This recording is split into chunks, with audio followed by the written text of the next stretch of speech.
Tasavvur qiling, 2,5 metrli oltin sandiqdan momaqaldiroq chiqadi. Bu afsona emas, qadim matnlarda qayd etilgan hodisa. Aqd sandig'i faqat diniy timsol emas, balki o'zida elektr kuchini saqlagan qadimiy qurilma bo'lgan degan nazariya mavjud. Ba'zi tadqiqotchilar bu sandiq kondensator kabi ishlaganini aytadi. Ularning fikricha, bu qurilma insoniyat tarixidagi eng qadimiy energiya manbasi bo'lishi mumkin. Tavrotning chiqish kitobida aqd sandig'ining o'lchamlari, materiali va qoplamalari aniq yozilgan. U yog'ochdan yasalgan bo'lib, ichidan ham, tashqarisidan ham sof oltin bilan qoplangan. Yuqorisida esa ikki farishta, kerubinlar qanotlarini bir-biriga qaratgan holatda joylashgan. Aynan shu detallar keyinchalik elektr saqlovchi model sifatida talqin qilingan. Olimlar bu tavsifni qadimgi texnik chizmaga o'xshatishadi. Agar siz bu tuzilmani fizik nuqtai nazardan ko'rsangiz, u ikki qatlamli metall yuzadan iborat kondensator shakliga juda o'xshaydi. Yog'och esa izolyator rolini o'ynaydi. Oltin esa elektr tokini mukammal o'tkazadi. Ya'ni nazariy jihatdan sandiq atrofidagi elektr zaryadlarini yig'ib, kerak paytda kuchli razryad chiqarishi mumkin. Bu oddiy ilohiy buyum emas, balki o'sha davrda tushuntirib bo'lmaydigan texnologiya bo'lishi ehtimoldan xoli emas. Sahroda elektr kuchini yig'ish uchun sharoit yetarli. Qum, shamol va quruq havo. Bular statik zaryadni to'plashga yordam beradi. Ba'zi muhandislar fikricha, sahrodagi yurishlar paytida sandiq tabiatning o'zidan energiya olgan bo'lishi mumkin. Bu zaryad uzoq vaqt saqlanib, inson tekkanda to'satdan chiqib ketgan. Natijada afsonalardagi ilohiy zarba aslida tabiiy elektr bo'lgan bo'lishi mumkin. Bibliyada Uzza ismli ruhoniy sandiq qulab ketmasin deb qo'l tekkizganida jon bergani aytiladi. Diniy talqin bo'yicha bu gunoh jazosi, ammo fiziklar buni elektr urishi bilan izohlashadi. Agar sandiq kuchli zaryad yiqqan bo'lsa, inson tanasi uni yerga o'tkazuvchi bo'lgan. Bu hodisa momaqaldiroq urishiga o'xshash mexanizmda kechgan bo'lishi mumkin. Kerubinlar qanotlari orasidagi masofa atigi bir necha santimetr edi. Bu esa zaryad o'tishiga ideal sharoit yaratadi. Fizika bo'yicha ikki o'tkazuvchi metall orasidagi kichik havo bo'shlig'i kuchli elektr chaqnashiga sabab bo'ladi. Bibliyada Tangrining ovozi chiqadigan joy deb ta'riflangan bu nuqta ehtimol aynan shu zaryad chiqish joyi bo'lgan. Bu nurning diniy ma'nosi bo'lgan. Ammo tabiiy jihatdan bu kuchli elektr razryadi sifatida tushuntiriladi. O'sha paytdagi odamlar uchun bu mo'jiza bo'lib tuyulgan. Lekin hozirgi ilm bunga aniq fizik izoh topmoqda. Zamonaviy muhandislar bu sandiqni modellashtirib, uning elektr energiyasini to'plash qobiliyatini tekshirishgan. Natijalar shuni ko'rsatadiki, ikki qavat oltin va yog'och izolyatsiyasi haqiqatdan ham zaryadni yig'a oladi. Bu qurilma xuddi kondensator kabi ishlagan bo'lishi mumkin. Bunday nazariya albatta hali isbotlanmagan, ammo fizik qonunlar bunga to'sqinlik qilmaydi. Shuning uchun ayrim olimlar aqd sandig'ini tarixdagi birinchi elektr akkumulyatori deb atashadi. Yahudiy marosimlarga ko'ra, sandiqni faqat eng oliy ruhoniy ko'ra olgan. Oddiy odam yaqinlashsa, bu gunoh deb hisoblangan va o'lim xavfi bilan tahdid qilingan. Ammo agar sandiqda kuchli zaryad bo'lgan bo'lsa, bu taqiq diniy emas, xavfsizlik chorasiga o'xshaydi. Odam tanasi elektrga o'tkazuvchi bo'lgani uchun hatto kichik teginish ham halokatli bo'lgan bo'lishi mumkin. Demak, marosimdagi qoidalar aslida fizik xavfning oldini olish uchun yaratilgan bo'lishi ehtimoldan xoli emas. Aqd sandig'ining ichki va tashqi qoplamasi to'liq oltindan edi. Bu esa oddiy bezak emas, balki texnik tanlov bo'lishi mumkin. Oltin elektrni eng yaxshi o'tkazuvchi metallardan biridir va u korroziyaga uchramaydi. Bu esa sandiqni yuzlab yillar davomida faol holatda ushlab tura olgan bo'lishi mumkin. Olimlar fikricha, Agar u boshqa metall bilan qoplanganida zaryad tez so'nib ketgan bo'lardi. Shunday qilib, muqaddas metall tanlovi ilmiy ma'noda ham o'z o'rniga ega. Ko'plab manbalarda sandiq ustida momaqaldiroq chiqqani, chaqmoqlar urilgani tilga olinadi. Momaqaldiroq paytida yer bilan osmon orasidagi elektr farqi kuchayadi va metall buyumlar tabiiy zaryad to'plovchiga aylanadi.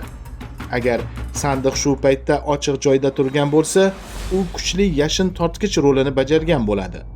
Buning oqibatida chaqmoq energiyasi sandiqda to'planib, keyin kutilmagan paytda chiqib ketgan bo'lishi mumkin. Bu o'sha davr odamlari uchun Tangrining ovozidek tuyulgan bo'lardi. Ba'zi zamonaviy fiziklar sandiq ichida plazmatik energiya hosil bo'lgan bo'lishi mumkin deydi. Plazma zaryadlangan gaz holati bo'lib, u elektr maydoni mavjud joyda paydo bo'ladi. Agar sandiq uzoq vaqt zaryad yig'ib tursa, uning ichida shunday plazma to'lqini hosil bo'lgan bo'lishi ehtimoli mavjud. Bu nurning ko'rinishini qadim odamlar ilohiy shafaq sifatida tasvirlagan. Ammo biz bilamizki, bu aslida fizikaning o'z mo'jizasi. 2019-yilda bir guruh muhandislar sandiqning o'lchamiga yaqin model yasab, uni laboratoriya sharoitida sinovdan o'tkazdi. Natijalar shuni ko'rsatdiki, u ma'lum namlik va haroratda haqiqatdan ham zaryad to'play oladi. Ammo bu energiya juda tez so'nib ketadi va inson uchun xavfli kuchda emas. Shunga qaramay, bu tajriba qadimiy afsonaning fizik asosini isbotlash sari muhim qadam bo'ldi. Shunchaki bu texnologiya o'sha davr uchun tushunib bo'lmas darajada ilg'or edi. Ba'zi qadimiy matnlarda sandiqning ovoz chiqargani haqida yozilgan. Go'yo ichidan gumburlagan tovush eshitilgan. Ilmiy izoh shuki, kuchli elektr razryadi havodagi ionlarni tebratib, tovush to'lqinlari hosil qilgan bo'lishi mumkin. Bu xuddi chaqmoqdan oldingi shovqin kabi jarayon. Ruhoniylar uchun bu Tangrining ovozi edi. Ammo aslida u energiya chiqishining fizik natijasi bo'lgan. Shunday qilib, sirli ovoz ilohiy belgi emas, elektr zaryadi o'zgarishining tabiiy jarayoni sifatida tushuntiriladi. Ahd sandig'ini kim yasaganini Bibliya aniq aytadi. Bezalel ismli usta Xudo ruhi bilan to'ldirilgan deb yozilgan. Bu ifoda metafora bo'lishi mumkin, ammo usta ilg'or texnik bilimga ega bo'lgani aniq. Ba'zi tadqiqotchilar bu bilimlar qadimgi Misr metall ishlov berish texnologiyalaridan o'tgan deb hisoblashadi. Demak, sandiq o'sha davrda mavjud bo'lgan, ammo keyin yo'qolgan texnik tajribaning natijasi bo'lishi mumkin. Har holda uning elektr tuzilmasi oddiy san'at asaridan ancha murakkab. Misrda topilgan ayrim devor naqshlari ahd sandig'iga o'xshash buyumni ko'rsatadi. Ba'zilari bu tasvirlar elektr zaryad bilan bog'liq belgilarni ifodalaydi deydi. Ba'zi Misrshunoslar bu belgilarni oddiy marosim sahnasi deb biladi. Boshqalar esa bu qadimgi energiya bilan tajribalarni bildiradi. Shunga qaramay, o'xshashliklar shunchalik ko'pki, tarixiy aloqani inkor etish qiyin. Ehtimol, sandiq texnologiyasi Misrdan Isroil xalqi bilan ko'chib o'tgan. Tarix davomida sandiqning qayerda yashiringani eng katta sirlardan biri bo'lib qolgan. Ba'zi manbalarda u Quddusdagi ibodatxona ostida ko'milgani aytiladi. Boshqalar esa Efiopiyada saqlanayotganini da'vo qiladi. Hattoki ba'zi olimlar bu joylar radiatsiya yoki elektromagnit maydonlar bilan aniqlanishi mumkinligini sinab ko'rgan.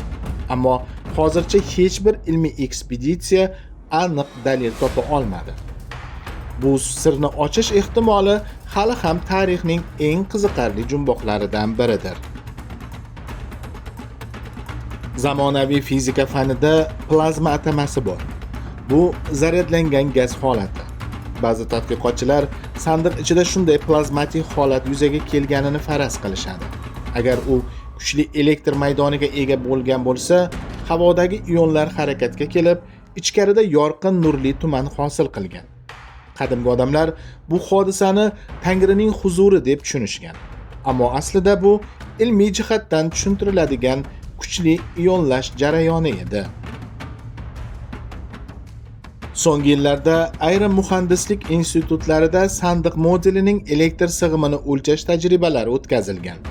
Natijalar uning yuzasida yuzlab volt kuchlanish hosil bo'lishi mumkinligini ko'rsatgan. Bu kuchlanish inson organizmi uchun xavfli darajada bo'lishi mumkin. Olimlar albatta buni ehtiyotkorlik bilan izohlaydi. Lekin fakt shuki, nazariya endi afsonadan ko'ra aniqroq ilmiy shaklga ega bo'la boshlagan. Bu esa sirlarga to'la tarixni texnika tili bilan tushunish imkonini beradi. Diniy olimlar va fiziklar bu masalada hanuz yakdil emas. Dindorlar sandiqni ilohiy qudrat deb bilishsa, muhandislar uni mexanik va elektr hodisa sifatida ko'radi. Ammo bir narsa ayon, ikkala qarash ham bir-birini to'ldiradi. Chunki qadimgi inson uchun ilm va mo'jiza orasida chegara yo'q edi. Bu narsa aslida bizning tariximizda texnologiya va e'tiqodning qanday qorishib ketganini ko'rsatadi. Bugungi kunda bir nechta xalqaro ekspeditsiyalar sandiqning haqiqiy joyini topish uchun elektromagnit o'lchovlardan foydalanmoqda. Zamonaviy skanerlar yer ostidagi metall tuzilmalarining izlarini qayd etadi. Ba'zi signallar qadimgi ibodatxonalar atrofida topilgan, ammo ularni isbotlash uchun hali ko'p vaqt kerak.